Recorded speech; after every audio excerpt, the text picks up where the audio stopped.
And welcome to another episode of PlayVS Download. I hope we get more of these, but we have a lot in store. Listen, this is the place where you can download all the great things scholastic side of esports right to your cranium. And to take you through that, your host with the most, Sankola, and some other guests throughout the day. But I have some fantastic play at the very end, Street Fighter side of stuff. But before we get to any of that, let's run down the topics. We've got a lot to cover and a lot to go through. Oh, it's on this side. Oh, it's on this side. Okay, Spotlight Wars will be the second thing. But first of all, PlayVS Super 25 is super sick, and we'll detail that in a second. Of course, Spotlight Wars will detail why we have been going for that more than the Battle Royale. And of course, the thing that I'm excited for and the reason why I'm partially here and why I have this cool background is Ultimate Street Fighter. And I'll be joined with the coach, the mastermind of Street Fighter himself, Zaffarino. This is all what's going down, people. We already had one episode to kind of introduce things, but today we'll start that coaching play. But let's begin with Gridiron Showdown. Listen, PlayVS has been working with the NFL to bring some exciting events to the community. Earlier this year, 100 students from Clark County Parks and Rec have played with the Madden pros and content creators the week leading up to the Super Bowl. Catch this video to see how it all went down.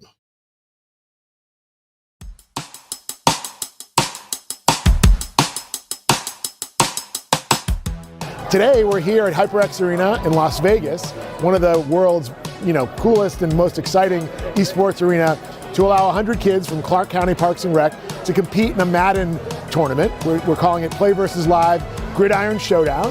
Today's event is a really important one, and we're really excited about it. It's the inaugural PlayVS Live event. It was important for us to establish PlayVS Live, to create opportunities for more kids to experience the excitement and benefits of esports and competitive gaming. The city of Las Vegas has a true commitment to esports and embracing everything that goes along with the workforce development components of esports. So this was a great opportunity to not only look at the gaming aspect of it, but just for them to see on a larger scale what they could do down the road. Currently we serve thousands of schools across the country, but we're always looking to impact more. While kids are on our teams today and they're competing across fall and spring seasons, it was also important for us to establish PlayVS Live to create experiences in between that season, on one day or on one afternoon like today.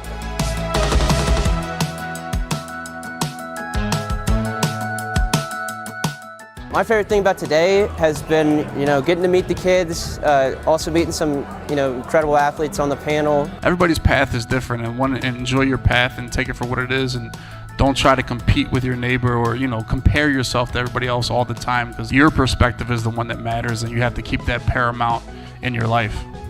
I thought it was important to be a part of today's festivities because just as many of these young people might have seen me play, I'm here to watch them play. We have to support each other. Now, I may not be the best Madden player, but I was pretty good when I was on the football field. And I think if we were able to trade stories maybe they'll be able to take some of the excitement, the enthusiasm, and the lessons that I learned on the field and apply it to the way that they play the game. And they might be able to give me some advice in terms of how I'm living my life now. And I think that when I think about the world of esports, you know, it's not a zero-sum game. It's everybody being able to learn from one another. One of the things we talk a lot with our friends at the NFL who've been partnering with us on this event is unique ways in which they can make connections to fans in different ways. I think gaming is important because it's a way to like de-stress yourself. It was actually really cool because it's a game that I've never played before and it was actually really fun.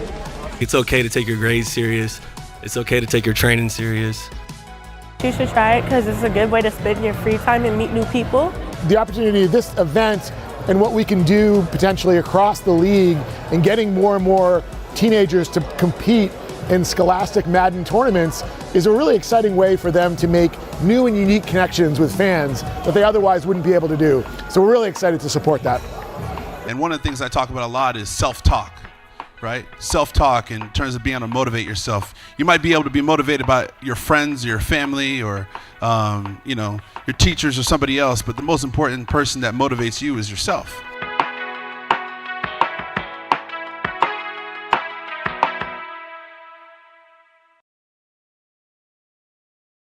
We are back, and I am joined with Michael from Live Operations, my brother. I lied when I said I was going to break everything down. I can't really do that. I have to have some help, and I've got Michael with me. How you doing? Hello. Yeah, nice to be here, man. It's pretty awesome to obviously get to be a part of this alongside you, and I'm really excited to hopefully talk about some cool stuff. Yeah, speaking of cool stuff, you know, the Super 25 has just started for the school year, showing off the best esports programs in the country, which is wild to say when it comes to like Scholastic, right? This is a very new thing comparatively to other esports and how they've grown in other areas. Tell me what's going on. Yeah, so basically since 2022, we've been partnering with USA Today to highlight some of the best teams for each esport, really some of the biggest programs that we have nationally across different high schools. And so now we've started to feature the top 25 programs from across the entire country, similar to what USA Today traditionally does with sports. So we figured, you know, why not do the same with esports and these awesome high school programs all around. And it's a pretty interesting thing. You know, we basically look at what esports programs have a lot of competition going on. You know, if they're competing in 5 unique different esports titles, right, which is quite a lot, and you know, which ones of them are maintaining just the absolute top of their game and winning throughout the leagues, and that's how we, you know, pick it all together. That's great. That's not like super general. It's very much tailor-made per school, it sounds like. You know, that sounds like it's also going to help grow them in a better manner rather than just having a very generalized, standardized game plan where you're like, we'll just go off and do this and whatever, because that may not fit every single school or what they're doing too, right? Yeah, and it's pretty crazy when you look at some of these. I mean, some of these high schools have set up some insane programs with some absolute top level competition. I mean, some of these high schoolers are almost at the pro level with the level of competition that they put out every week, and so it is pretty awesome to be able to feature that and really show it off to the world in a way that we can, and substantially with stats too. Nice. Now I need some more help breaking more things down. All right, play versus zone wars. All right, last week we kind of touched on it a little bit. You know, Fortnite's coming back to play versus in a different manner than usual. Now it's less of a battle royale and more of the zone wars. Let's take a deep dive with the map teaser that was released this fall. Take a look at that real quick.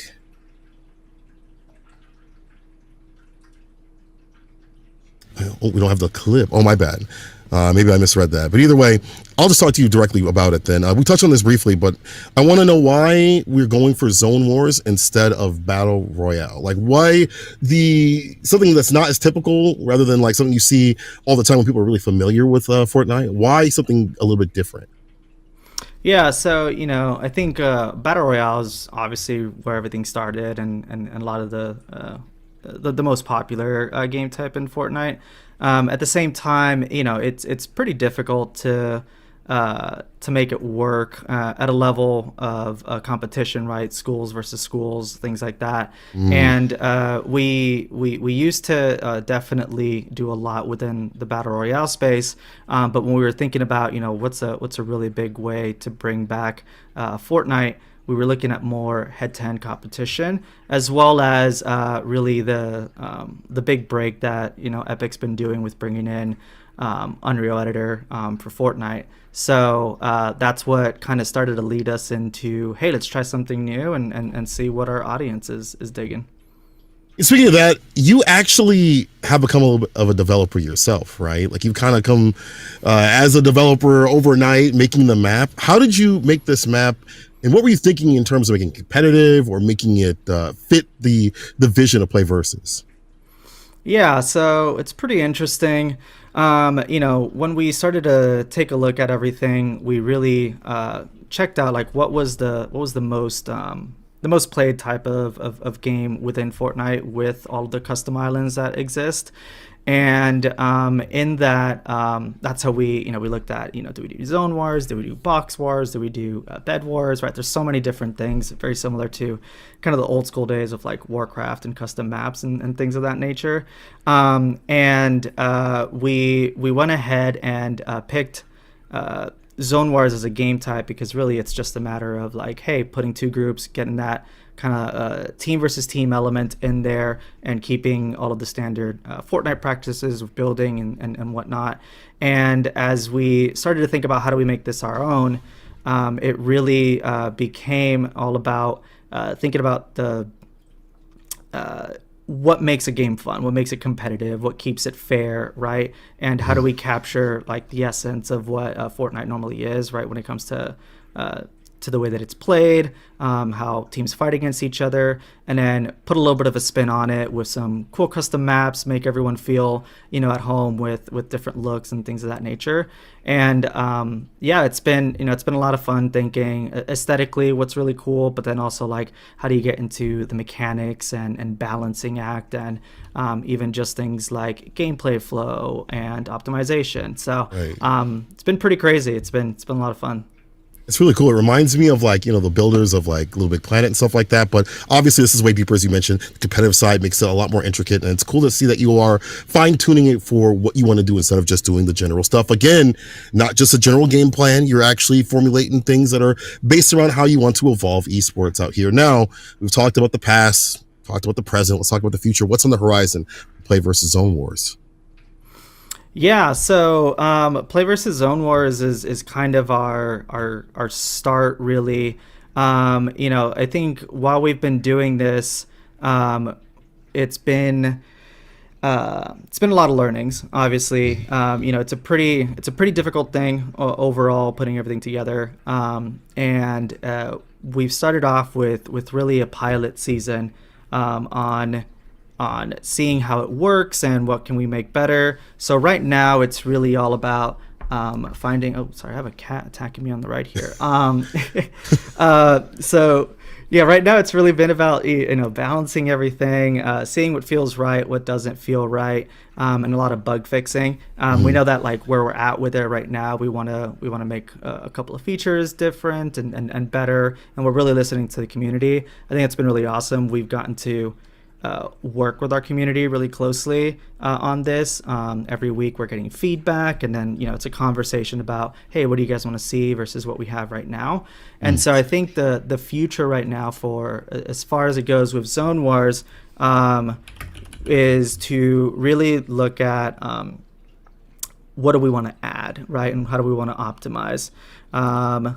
And at the moment it's really about probably adding in a little bit more variety with the gunplay that we have, maybe changing up some of the arenas that people are fighting in, right, to make them more competitive, give a different feel and look to it, and then just like listening to our fan base, right, getting that feedback of what did you like, what didn't you like, and then looking to see over the next season as we go into the spring, or even so as we go into the next scholastic year as a whole, like what are those big things that we can bring in, add as cool features, and build out the map. so that we can decide, if that's the best route to continue going with Fortnite as a whole. I like that. Usually the customer is not always right, but out here, y'all definitely take a listen, and you definitely taking that feedback, and it's great to hear. I always see you have fans over the chat saying they love you. Y'all have been doing a lot of work out here, so well rewarded with that. Mike, thank you so much for joining and breaking these things down, because I could not do it. I was trying to read through the notes and trying to figure this stuff out. I was like, I need somebody. So appreciate you. That's Mike from Live Operations. Give him love, please, and obviously the cat too as well. Is the cat still by you? Is the cat still by you?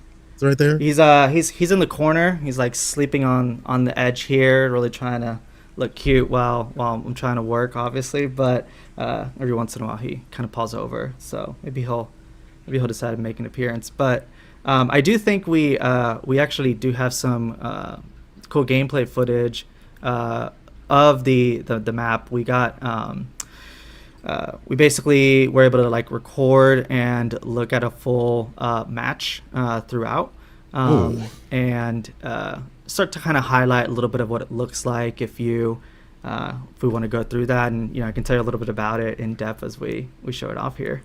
Please do, because this looks already pretty intricate. Now, how long does this usually take from start to finish? Yeah, so it really varies. Even the simplest of things can take a while. We actually, we sped up development quite a lot on this because it was something that we really wanted to do and wanted to see if we can fit it in for this season as a pilot. And so this build out from start to finish took us, I think, about 2 months, almost 3 months. Okay. I would say that it's at a state where we definitely are getting to play test a lot of it and see what works and doesn't work, but by no means complete. About 3 months to get this type of game mode here.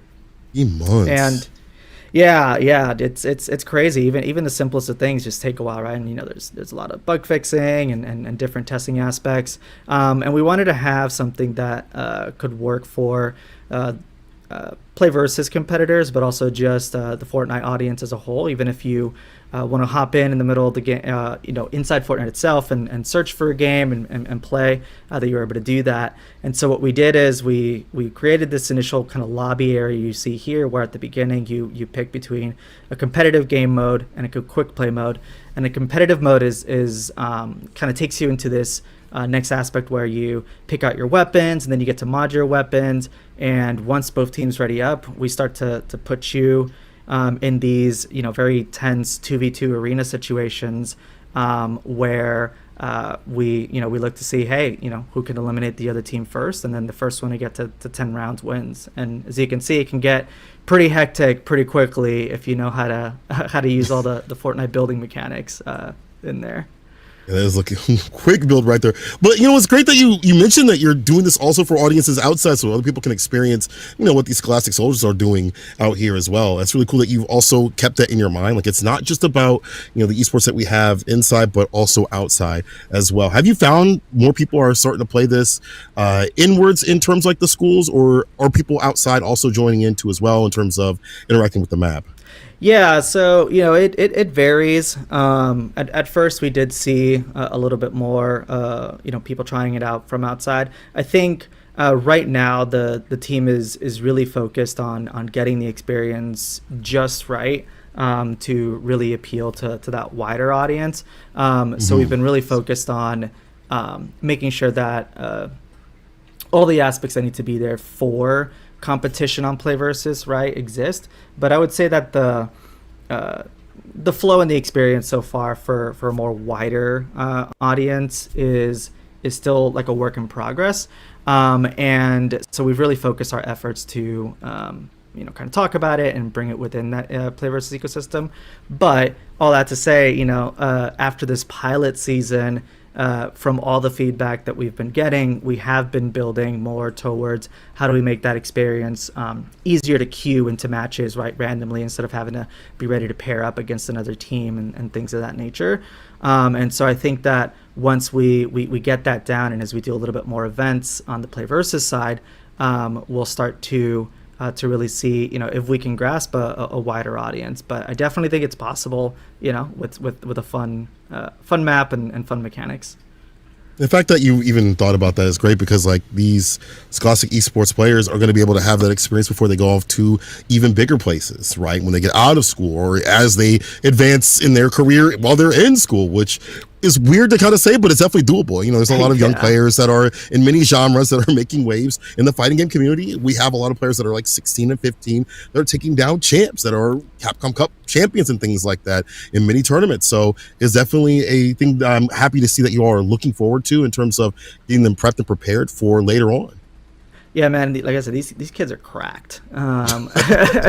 It definitely, I wish I was this good at Fortnite, but yeah, man, the opportunity is all there, and I think that everything that they learn and what they're able to do and accomplish, even on this specific Zone Wars map, right? They can bring it to other Fortnite game modes and even other similar, action games, team based competitions, etc. Right? So yeah, it's all about building those skill sets, and we'll see what happens. I think it'd be really cool to be able to establish something a little bit more. What's the word I'm looking for here? Something a little bit more. Not static. Static's a kind of a bad one here, but. A standard, maybe? Yeah. That's perfect. Yeah, a little bit more standard, right, when it comes to competition-based maps and things like that, because there's a lot of great content, a lot of great islands and everything on Fortnite, and a lot of it is made for that wide audience, right? But some of it is just missing that little bit of nuance to make competition easy, to make it simple for TOs, right, to be able to know who won, who what the current scores are, be able to report things quickly, etc. Right? So we're hoping to really just like level up, for example, like what the Zone Wars experience is enough so that even if there are other competitions out there at the collegiate level, at the regular grassroots level, even just like you and your group of friends want to put something together and play on this map because it's all there and set up for you, that you're able to do that. And I think that would be super dope if other people were able to get to experience that. Y'all better take advantage of this. Again, we didn't have this back in the day. And obviously, esports was a very small thing, or maybe a decade ago plus. But the way it is now, it's easier to get into, easier to stay solid in, and easier to train into as well. When you have people like PlayVS really looking at how to make things competitive and stay competitive and help you build afterwards, it makes it even easier to grow. So I appreciate the work that you've done. I know as many sleepless nights that you were over a keyboard and drinking maybe more coffee than your body could handle. So it's definitely well appreciated to you and the team. yeah. And I think the one thing I definitely want to say, especially to any high schoolers and everything they're tuning in, it's that a lot of all the tools that we use to make this are there and publicly available, right? And it's a great journey to start into game development. I think Epic does a really great job at equipping you with all the knowledge, tutorials, everything you could possibly need to learn how to make games inside Fortnite. And I think on top of that, it also is all built in the same manner that you would use a regular game engine, right? Unreal Engine, things like that. So if you love Fortnite as a whole and you want to also just learn, more about game development, just download the editor, make some cool stuff, and who knows, maybe if you make something really cool and show it off to PlayVS, maybe we'll find a way to feature you in our maps or around our competition. So. That's the great thing about esports is that it's so many areas that you can build yourself, and you can do multiple things in esports. You can be, doing some game design and still be a competitor out here. I know people that are commentators or casters that also still play at a competitive level as well. So many things you can do. You don't have to just be one area. And again, Mike, appreciate you and the entire team for, again, making such an in-depth map and really looking for the community, not just the Scholastic community, but the overall Fortnite community. Thank you so much. For sure. Thank you. And enjoy the rest of the show. Right, that was Michael, again, helping out because there's no way I was going to be able to break all that down. I had to have somebody who was deeply involved and had their DNA put into that map. Now, we're going to take a quick break, and I don't really mean a real break. See, other esport things would be like, we're going to take a break and run some ads and stuff like that, but not a Play Versus. No, we're actually going to show you the Alabama Splatoon champions and what they've been doing. When we return, though, we'll get to that Ultimate Street Fighter, so stick with us. This all-girls Splatoon team is playing to win their first state championship in Alabama, and it all came down to one last push in store for us. My name is Vivian Chambers. My name is Madeline. My name is Abigail Holm. I go to JCHS and I'm on the Splatoon 3 team. My name is Beth Holm. I'm the parent of a player on the James Clemens High School esports team, Abby. This is very important for kids like my daughter who cannot do physical activities anymore due to sudden change in her health. This she can play. So she gets camaraderie. She learns to get along with others like a little mini family. But she's learning all that, and it's fantastic. Before Abby, there was a whole bunch of people that came before, and we weren't very good at all. But fall 2023 was different. Sophia and Juliana, who'd be cooking on the JV squad, were added to the varsity roster. Suddenly, James Clemens found themselves with an all-girls roster. When I first joined this game, I expected like everybody on the team to be a guy. It's really cool to see. I realized that like a week ago, and we were just talking about it as a team. I'm just proud of us for being able to represent girl gamers, I suppose. I'd say their confidence level has grown so much. I mean, we had kids there that barely spoke, and now I get to see the team that the parents see at home, because they've become so confident and they've gained friendships and relationships that have been really valuable. They finished the regular season at 6-2 and entered playoffs as the 4th seed. Moving through the bracket, they made it to semifinals against the #1 seeded team, Spring. This best of 5 came right down to the wire. It was on our final game, like final few seconds. We had to win this to get here, and I think I was one of the first people to realize we had what we needed to win.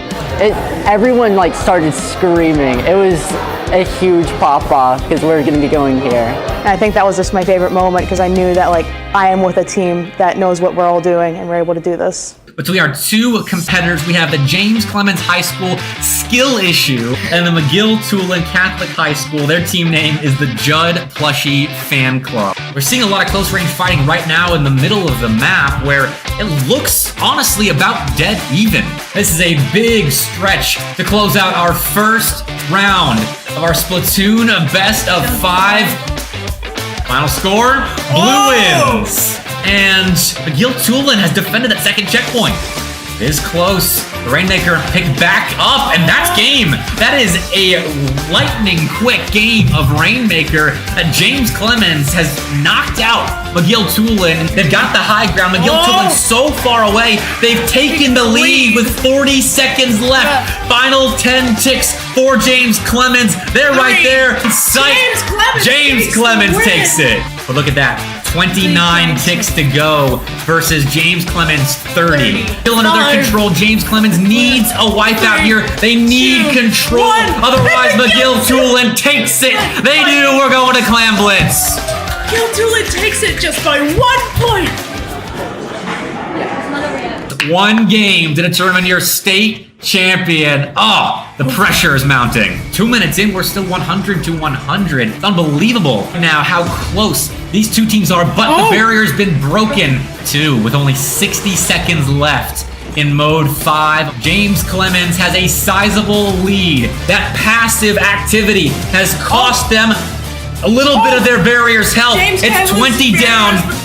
McGill-Tulane has one last push in store for us. They have to keep that barrier open, though. They do. It almost closed. 74 ticks. They need to get it at least to 46. Overtime. That's overtime. James Clemens. Overtime, but James Clemens is able to stave off that push. Let's game. Let's game. Let's game.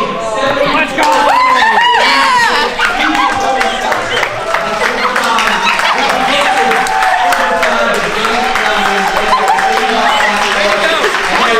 It was euphoric. It didn't really click to me at first that we had just won, but feeling like my teammates buzzing energy around me and then like everyone jumping up in joy, it was just crazy to me that we came here and actually won this. If your kid wants to game, let them game because it's an outlet and it's a character building thing.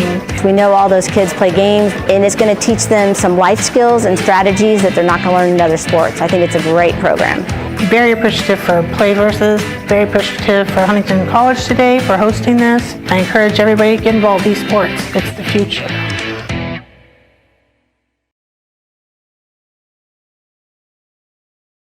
Y'all ready to hit the streets? Because I am. Time for Ultimate Street Fighter. And I am joined with my brother, my blood brother at this point, Zapparino, one of the best minds in the business. He has a brain, surprisingly, I don't know how it fits in his tiny little head right there, but I'm super excited to be with you, brother. How are you feeling? I have good insurance, so that, that way they gave me a good cranium. You know what I'm saying? Brother, you have been a big proponent of really diving deeper into the player-to-player aspect and in the self-reflection aspect when it comes to learning the game and growing as a person in and outside the game. Just give me a quick spiel about who you are and what you do. So first and foremost, let's get this out of the way because this is always a common theme with my interactions with people. My actual name is Zapparino. I don't know why my mom named me that. I have no idea. I'm still trying to figure that out. But that's my actual name. Okay. So I started playing fighting games my junior into senior year of high school. Don't ask me what year that was because gray hair will magically pop up on my chin. And since then, I've just been competing, teaching, streaming. So I'm 14 years total. Yeesh. You've been playing, running around the world, competing with the best and taking down some of the best too as well. And we'll be out here coaching some of these players. We actually have some title cards for y'all to see today. Me and him are going to kind of commentate and break these things down. Now, how Ultra Street Fighter is going to go down is we're going to watch these matches, okay? Commentate over them. We're going to take a little bit of notes in our head, and then we're going to actually go back and coach some of these players. He'll get 3, I'll get 3. Then we'll see how they progress throughout play versus download. That's kind of the point of Ultimate Street Fighter, is to help these players progress at different levels. So obviously different levels will have different things. For Rookie, it'll be different than what we say for Diamond, and obviously for Master, but more ahead on things. So maybe we'll focus on matchups. I think our very first ones are ready to go. We have Clover and Ace. We'll start with Clover, a rookie player from Maine Central Institute and Maine's Ryu. All right. Okay. Fundamentalist. Yeah, Mr. Vanilla. Nothing wrong with that. All right, let's catch Ace now. See what Ace is playing. Ace is a rookie from Maine, also from Maine Central Institute, and Maine's Terry, which is kind of wild to see someone maining Terry. So maybe they're more recent in terms of picking up the game or what have you, but still, I guess that's their character choice. I have a theory. Rookie. Tell me. The Ace played Smash Brothers and played Terry. That's my theory. Ah, you think that's my theory. I'm going to hold on to that. Ace, if you're in the chat, let us know. I feel like you might be right. You might be right. I might have a read, right? You might be right. You might be right. All right, so we got the rookie players ready to go, and we'll see. The skill, it's wild because I love seeing players that are just brand new in what they do, like round start. Like it tells me their intentions, what type of player they are, what type of player they want to be, what part they're accessing. We do see monitor on the side of Ryu, so less in terms of some of the normals, and sometimes specials. But however, easier to anti-air. You'd be able to hit a button and a directional pad for a quick rebuttal. Okay, so Ace likes fireballs. You are a fireball player, right? You love fireballs. Yes, what does that tell you? My favorite. Yes. I'm biased. So what it looks like here is Ace is just putting a lot of control on the screen, using a lot of the special moves and stuff like that. But Ryu, okay. Nice. These are some fisticuffs, Ace ain't? Yeah, they're very new. They did mention they were rookie players. That being said, though, they understand what's wrong. You can definitely tell they know what's wrong. Like that sweep, like they've used that button before. And they're like, this is good. The crack shoot move right here, like you can definitely tell that Ace knows that this is a good option. And that's what they've maybe had a few minutes with the game, or maybe a couple hours. Maybe they've done you can't be. He was buffering. The hardest Ace. of reads. Nah, Ace. Okay, so also Ace was, as someone in our Discord had said, was a Smash player. So they've had experience with other games. So I guess that's why we see the buffer in the preparation against the fireball. Okay, that makes sense then. See, so I was right about the Terry read then. Yeah. Ooh, nice. I like how he's going for the Denjin charge. Ryu gets that extra damage. The fact that they know to go for that too as well, right? It's a very important thing. They already know like the game plan. If I get this target combo, I should go for the Digit Charge. So they have a game plan in their mind in certain instances, which is wild to see for a rookie. Oh, this is the moment where it's so hard to close games out for when you're like a starting player. You panic so much. Yeah, that's facts. Even at the highest level, this happens. Even with the best players, you know. So it's all about who has the composure and who can remain focused in the moment to close out the games. I think if you're Ace, it's definitely just good to throw out the fireballs. I think, especially when that moment happens, that's like the comfort tool. It feels like for Ace. Yeah, Ace is doing a pretty good job of just maintaining the range where the fireball is like really effective. All right. Okay, nice from Clover. Ooh, nice little fireball poke. Okay, we got some combos. Yeah, auto combos or not, it doesn't matter. Like they know what they're doing a little bit. Now, crouching mid kick into the DP. Hold on now. Are we sure are you sure y'all are rookies? Yeah, I feel like there's some sort of fraud going on here. But it's a good thing though. It's good to see that they have at least a general idea. Maybe they've been playing a lot of like the story mode or something like that. They've been maybe not playing a lot of like the online a lot, and they're still really new. You can definitely tell that they're new to the game, but they know what to do. Okay, and as we had said, like just go for what you know, do the safe solid options to finish things out, and that'll get you the Keep W. it simple, right? Yeah. I was so into the game, I didn't even realize it was over like that. I was like, what?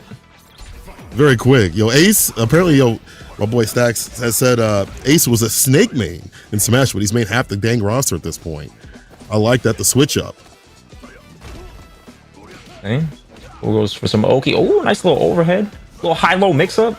And I see that crouching mid kick and the fireball DP have been definitely working out. So we do see that option a little bit more often. The side of Clover. Ooh, nice conversion.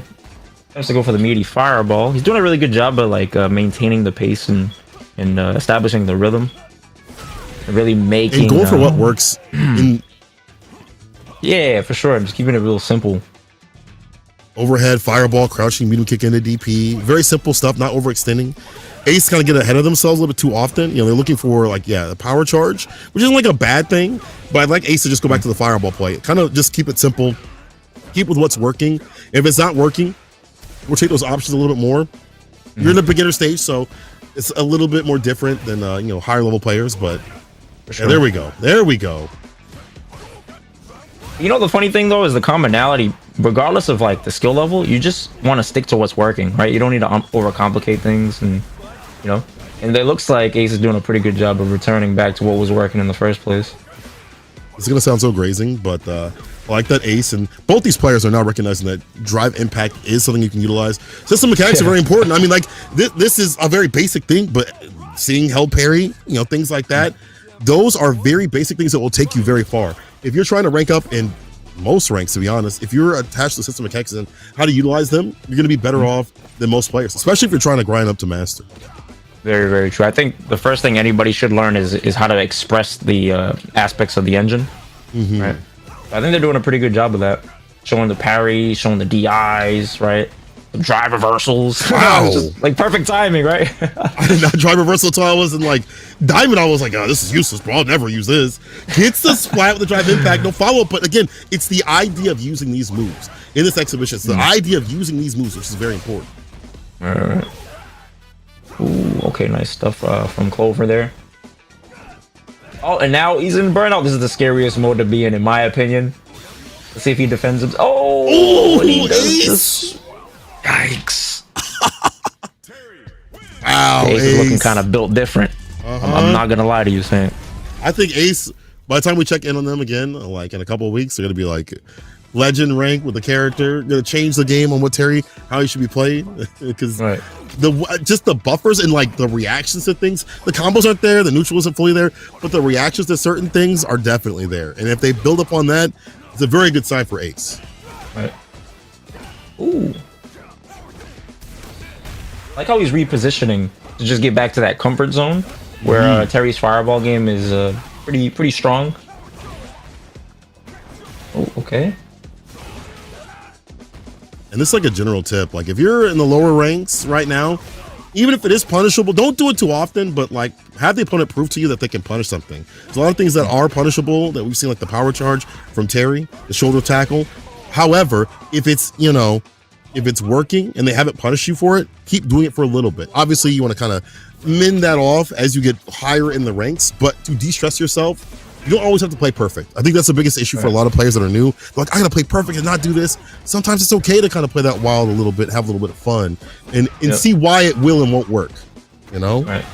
You gotta use the game at kind of like a playground, right? And then in the meantime, you're figuring out how you're able to express your own personality, your own flavor, right? There's no reason to try to be perfect and do everything by the book, right?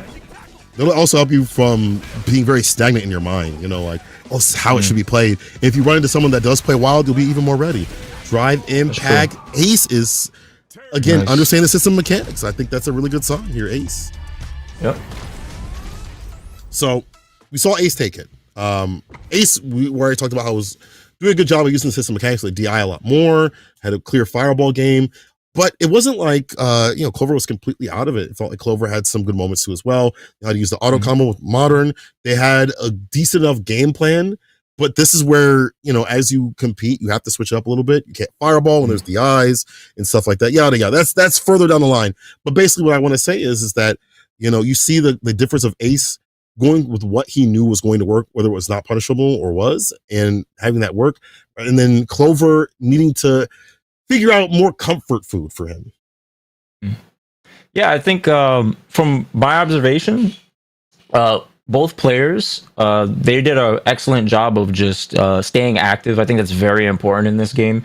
I think that you want to establish initiative, similar to like in chess, how white pieces move first. You want to be the person that kind of moves first. Doesn't necessarily mean you have to take a crazy risk, but you do want to establish your game plan before your opponent, because you got to think about it. You've played your game plan thousands of times more than your opponent has played your game plan, right? So you'd want them to play your game. You don't want to play their game because they've played their game way more than you have, right? So you got to keep it really simple like that and just try to impose. Yes, correct. And I think that also comes with a little bit of confidence too as well. I think, especially in the lower ranks, have confidence in yourself while you're playing this. It's a very stressful game. Fighting games are very stressful. But have confidence in yourself as you play, and what you do, even if it's the wrong option or right option, will keep you from hesitating as you get further in the competition. Now, let's see if we can get further into our next competition. I think we have some Diamond players up next. And those are going to be Sandwich and Red Mist. We'll start off with Sandwich Man. It's from Linden High School. Yo, I wonder what kind of sandwich they like the most. Are they like a Subway kind of person, or they, you know, they like the local places? But they do make Marisa Italian. Okay, Italian. He's playing Marisa, right? Oh yeah, I'm so right today. You are I'm so on it. One of the best minds. One of the best minds, people. All right, let's get Red Mist in here. Saw them up in the chat. Red Mist. Okay, Red Mist. And another Terry. Yeah, Belmain High School. Okay. Change Akuma to Marisa. What do you mean? So is Sandwich meaning something different? Oh, okay. Red Main or Red Mist. You said where's Akuma? Where's the Akuma? Where's the Akuma, Red? You lied to me. I'm just playing with you. Playing Terry. I think it's one of those things where you might be right in terms of, like, maybe they played Smash and they like that character and they want to move over with that character. Like, you go with something that you've seen before that is somewhat similar. It keeps your interest in the game. It's not really about like that, oh, the technical, I could do the same moves, and because it can kind of be different depending on the game. But it's like, this character's cool. I like playing him. What did we talk about? We just talk about establishing your game plan, and we see Sandwich is just firing off on all cylinders with the Superman punch. Okay, Modern again. All right. We'll see what Modern Terry does. Again, there's nothing wrong with Modern. Don't let anyone tell you different. There's nothing wrong with going Modern. Have better reactions. You lose some tools, but you gain the ability to react even faster, especially be able to super when prepared. All right, nice. I like how Sandwich is taking the Oki and going for pressure after knockdown. Very important element of establishing strong offense in fighting games, and KO. Okay, Sandwich with the first victory. Very dominant. I do like the, as you mentioned, Superman punch over the fireball round start. That was a very good option to entry. And you talked about that activity. We talked about how that's important no matter if it's rookie or diamond. Right. Okay, nice. I like the patience that Sandwich is exhibiting by just parrying the fireballs. Not overextending too much, but just giving a little false sense of security to the opponent and then sneaking in the Superman punch there to get started. You like Red Mist having that fireball pressure though, like round start, try to switch up a little bit by backing off. It was almost looking for a bait, like there was like the genesis of like the idea of how to deal with that move, right? They're in the moment trying to figure it out. Can't do that. The drive impact on the Quadriga. I'm surprised that didn't punish. Oh, that was good. That was great reactions from Sandwich. You know, those moments are like, they can be kind of tricky. You think you're gonna get punished, but you should always just stay alert just in case, right? Always be prepped. So that was great presence of mind from Sandwich. Nice. It's also one of those things where you can think about like, what characters can you drive impact and what can you not? True. Also, you know, like, and Maurice is one of those characters that you probably shouldn't. That's like a very general rule. And when you're in Diamond, you don't have to like know matchups very deeply. Like your faults have not much to do with the actual matchups. But Sandwich is ready. Oh, Sandwich is prepped up. I think you got hit with too many DIs. It was like, I got a DI back. I'll never let it happen to me again. But I think it's one of those things where it's like you got to know like what characters you can probably DI more and what not to. Recently, you can't DI too much. Right. Nice. Sandwich is doing a great job of jailing and keeping Terry in the corner. Oh no, the side switch. Nice check on the jab there. That's a cool win animation. I've never seen that. Still ready for action? She's like, I'm ready to fight. Get on up. Ooh. Okay. Yeah, I like the clear game plan after a knockdown. Like Sandwich has been going in after like, I'm gonna go for the Superman punch, go for a drive rush, you but want the to drive DI impact. too. I'm gonna let this rip. I like that. Ooh, okay. I can definitely see some confidence being built up for Red Mist. Once you get like things like that established, you get that DI or you get that whiff punish, it just gives you all the confidence you need to just excel for the rest of the round. Right? Hey, like that dash up throw, keep that throw pressure on, or the lows. She really melts too. Yeah, backing away is like, I've had enough of that move. And again, figuring it out in the matchup. What can I do? I can't do fireballs. Maybe I'll try to DI. Maybe I'll try to jump in right after. You can't find like a solid option. You'll look for what's after or the DI again. KO?